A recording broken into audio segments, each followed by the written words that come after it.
জনগণের সরকার প্রতিষ্ঠা করতে দ্রুত সময়ের মধ্যে নির্বাচনের তাগিদ দিয়েছে বিএনপি। অন্তর্বর্তী সরকারের প্রতি সমর্থন জানিয়ে দলটির নেতারা বলেছেন, সরকারকে সহায়তার পাশাপাশি দল হিসেবে দায়িত্বশীল আচরণ করবে বিএনপি।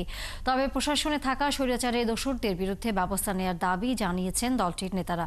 রাজধানীতে আলাদা অনুষ্ঠানে বিএনপি নেতারা এসব কথা বলেন। আরও জানাচ্ছেন শফিকুল হক। দেশের পূর্বাঞ্চলে বন্যা পরিস্থিতি মোকাবেলার পর এখন দুর্গত এলাকায় পুনর্বাসন কার্যক্রম চালাচ্ছে বিএনপি। সেই ধারাবাহিকতায় নয়াপল্টনে দলের কেন্দ্রীয় কার্যালয় থেকে পূর্বাঞ্চলের 4টি জেলার শিক্ষার্থীদের জন্য ত্রাণ হিসেবে শিক্ষা উপকরণ বিতরণের উদ্যোগ নেওয়া হয়েছে। এ বিষয়ে সংবাদ সম্মেলনে দলের স্থায়ী কমিটির সদস্য ডক্টর AJM জাহিদ হোসেন কথা বলেন দেশের চলমান রাজনৈতিক পরিস্থিতি নিয়েও। তিনি জানান, মানুষের ভোটাধিকার প্রতিষ্ঠার লক্ষ্য যাতে দ্রুত অর্জিত হয় সেটি নিশ্চিত করতে হবে। এই সরকার জনগণের আশা আকাঙ্ক্ষার প্রতিফলন ঘটাবে।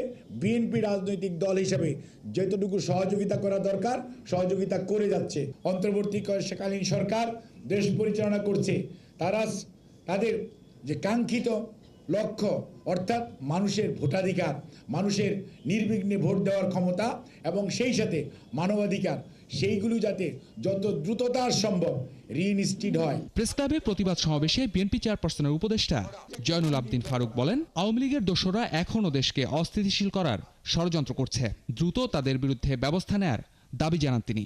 এখনো গাজীপুরে অস্বস্তিকর পরিবেশ তৈরি করছে গার্মেন্ট সেক্টরে।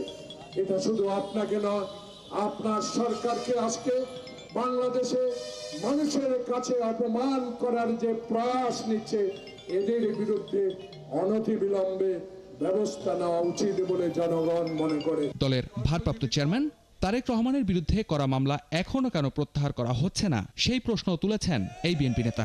আমার নেতা তারেক রহমানের মামলা কেন এখনো প্রত্যাহার হলো না? বাংলাদেশের মানুষ চায়। শফিকুল হক, ৭১, ঢাকা।